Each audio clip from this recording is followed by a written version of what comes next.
I want to explain this war through one image, a peace table with one empty chair. America is at the table, Iran is at the table, the documents are there, Hormuz, sanctions, nuclear limits, Lebanon. The negotiators can point to each line and say, this is hard, but this can be worked. They can argue over timing, sequencing, inspections, relief, guarantees, and language. None of it is easy, but none of it is beyond imagination, and still, the deal keeps slipping away. Because the empty chair belongs to the actor whose goals may decide whether any deal can survive. Israel, that is why the peace process feels so strange. America and Iran have reasons to stop. The war is expensive, oil markets are unstable, the world economy is exposed, Iran is damaged. America is being pulled deeper into a conflict that could widen beyond anyone's original plan. Both sides can see the cost, both sides can imagine parts of the exit. But the exit is not controlled by two sides alone. That is the real problem. If this were only America and Iran, the deal would be ugly but possible. Hormuz could open in exchange for reconstruction money and sanctions relief. Sanctions could be staged against nuclear limits. Nuclear limits could return under inspections. Lebanon could be cooled by returning to a managed balance where Hezbollah is weakened but not erased, and Israel gets enough security to step back. This would not be a noble peace. It would be a practical peace. And practical peace is how many wars end, but this war is not being fought by practical needs alone. It is being fought by incompatible end states. America wants exit, Iran wants survival, Israel may want transformation. Those three outcomes do not fit neatly in one document. Start with America. America wants a result it can call strength. It cannot look like it begged Iran to reopen Hormuz. It cannot look like it rewarded Tehran for closing a global energy artery. It cannot look like it ignored the nuclear question. It cannot look like it abandoned Israel or Gulf partners. But America also does not want an endless regional war that drives oil higher, empowers Russia, pushes China into the center of the crisis, and drags American power into another exhausting theater. So Washington needs a balance, enough pressure to say Iran was forced, enough relief to make Iran sign, enough nuclear restraint to reassure allies, enough energy stability to calm markets, enough ambiguity for everyone to claim victory. That is not impossible. It is just unpleasant. Now look at Iran. Iran wants survival with dignity. That word matters.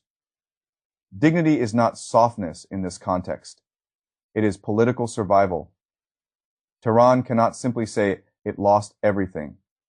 It cannot give up Hormuz leverage, nuclear dignity, regional influence, and sanctions relief all at once and still claim that resistance worked. So Iran needs an exit it can sell. It needs money for reconstruction. It needs sanctions relief. It needs some form of nuclear program, or at least the claim that it did not permanently surrender sovereign rights. It needs Lebanon and regional influence not to look like total collapse. It needs to tell its public that the cost produced something other than humiliation. That is not the same as America's goal. But it can overlap with America's goal. America does not need Iran humiliated beyond recovery. It needs Iran constrained. Iran does not need to dominate Hormuz forever. It needs money. America does not need sanctions forever. It needs leverage. Iran does not need a bomb. It needs security. America does not need Hezbollah erased by tomorrow. It needs the threat contained. That is where diplomacy leaves, not in trust, in overlap. But now put Israel into the picture. Israel's desired end may be fundamentally different. Israel may not want Iran merely constrained. It may want Iran's regional architecture permanently broken. It may not want Hezbollah merely weakened. It may want Hezbollah's position in Lebanon shattered. It may not want Iran's nuclear program limited. It may want Iran's nuclear future eliminated. It may not want Tehran to survive this war with money, dignity, and a story of endurance. It may want the war to change the map. That is why the empty chair matters. A deal that satisfies America and Iran may look dangerous to Israel precisely because it works. If Hormuz opens, sanctions ease, nuclear limits return, and Lebanon cools, then America gets an exit and Iran gets survival. But Israel may see that survival as the problem. From Israel's perspective, a surviving Iran is not peace. It is the next war given time to recover. That is the contradiction. The same agreement can be an exit for Washington, a lifeline for Tehran, and a strategic failure for Jerusalem. When that is true, the peace process is unstable from the beginning. People often ask why the talks fail if the basic pieces are visible. The answer is that visible pieces are not enough. Every deal needs a security perimeter around it. If one actor can break the deal by striking a negotiator, expanding a battlefield, or making Lebanon impossible to include, then the paper agreement is never secure. That is why the pattern matters. Talks appear close, then something shifts, ceasefire language forms, then violence returns, a negotiator becomes important, then that person becomes vulnerable, Lebanon enters the package, then Lebanon is hit again, to most viewers. This looks chaotic, but inside the structure, it makes sense. A third actor that dislikes the direction of diplomacy can use battlefield events to change the political cost of compromise. That is not a side issue. That is the center of the story. It means America is negotiating with Iran while also needing to manage Israel's tolerance. For the result, Iran is negotiating with America while wondering whether Israel will keep striking anyway. Israel is watching America and Iran approach a possible compromise and asking whether that compromise blocks Israel's larger goals. Each side mistrusts the deal for a different reason. Iran fears concessions will not buy safety. America fears relief will not buy restraint. Israel fears restraint will buy Iran time. That is how a deal can be rational and still fail. The formal issues are real. Hormuz matters, sanctions matter, the nuclear program matters, Lebanon matters. But formal issues are not always the deepest issue. The deeper issue is the desired final picture. What does the region look like after peace? In America's version, Iran is weakened, monitored, and boxed in. Hormuz is open. Oil calms. America avoids escalation. The president claims pressure worked. In Iran's version, the regime survives. Sanctions ease, reconstruction begins. Nuclear dignity remains in some form. Regional influence is damaged but not destroyed. Tehran claims it endured in Israel's version. If the aim is maximal, Iran's system is far more deeply broken. Hezbollah is permanently reduced. Lebanon is reshaped. The Iranian nuclear path is not merely limited, but eliminated. The regional balance changes for a generation. Those final pictures do not match. And because they do not match, every compromise looks like someone else's trap. If America offers sanctions relief, Israel may see Iran recovering. If Iran accepts nuclear limits, Iran may fear Israel will strike anyway. If Lebanon is cooled, Israel may see Hezbollah preserved. If Hormuz opens, Iran loses leverage unless relief arrives fast. If relief arrives fast, American critics call it capitulation. So every bridge has explosives under it. That is why the war keeps producing almost peace, almost. Peace is when the terms are close enough to see, but the trust structure is too weak to hold them. Almost.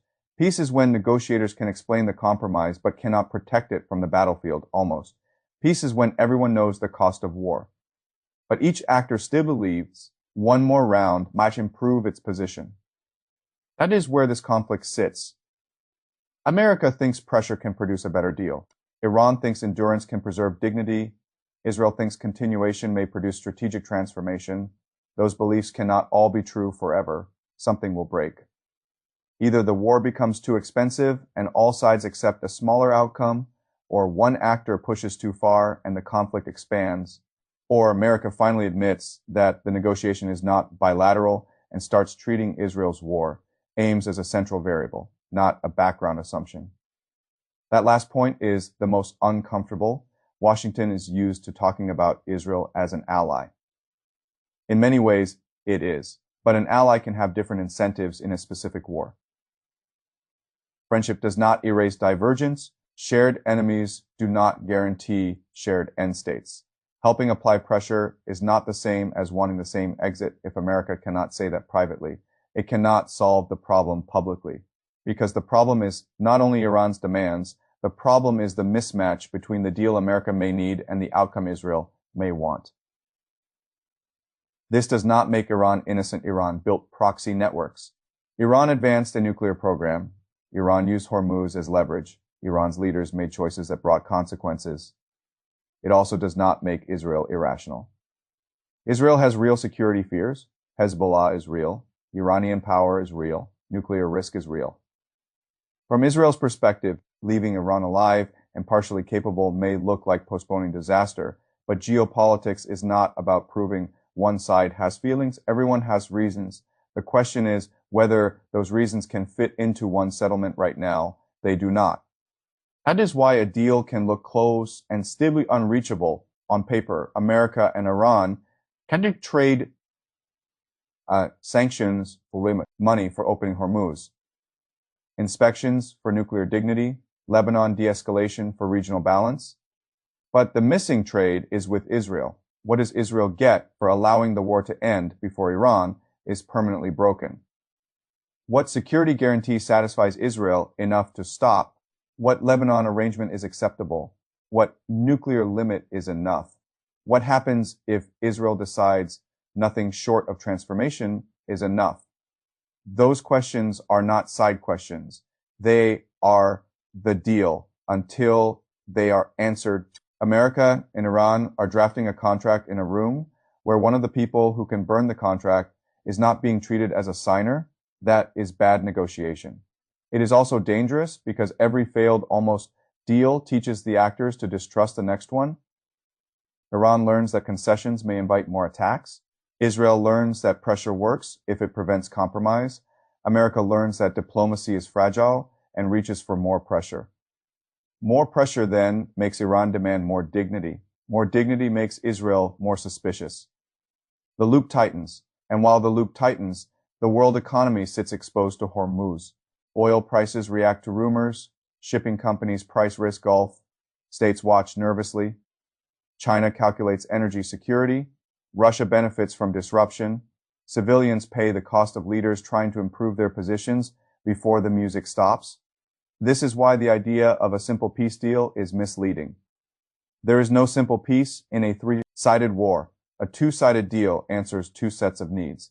A three-sided deal must answer three end states. America wants exit, Iran wants survival, Israel wants security, and perhaps transformation. If transformation is the real aim, then survival becomes unacceptable. If survival is unacceptable, the American exit becomes impossible. If the American exit is impossible, the war continues until the cost forces a new calculation. That is the logic, harsh but simple. The mistake is pretending the map is cleaner than it is. The United States can keep saying it is negotiating with Iran. That is true. But incomplete, it is also negotiating with the consequences of Israeli strategy. Iran can keep saying it wants relief and sovereignty. That is true. But incomplete, it also has to convince outside powers that it will not use relief to rebuild the same threat. Israel can keep saying it wants security. That is true. But incomplete, it must decide whether security means containment or collapse. Those are different worlds. One can be negotiated. The other may require endless war. So when I look at this conflict, I do not ask first whether America and Iran can find language. They probably can. I ask whether the language can survive the actor most threatened by it. That is the whole story. The deal is not impossible because the clauses cannot be written. The deal is impossible because the war aims do not match. And until Washington looks directly at the empty chair and names it, every peace table will be built wrong from the beginning. Hormuz can be solved, sanctions can be traded, nuclear limits can be written. Lebanon can be cooled, but a missing third side cannot be solved by pretending it is not there. That is why peace remains close enough to see and too fragile to touch. The first real breakthrough will not come from another demand. It will come from admitting the truth. America and Iran may be ready for an exit, but Israel may still be fighting for an ending.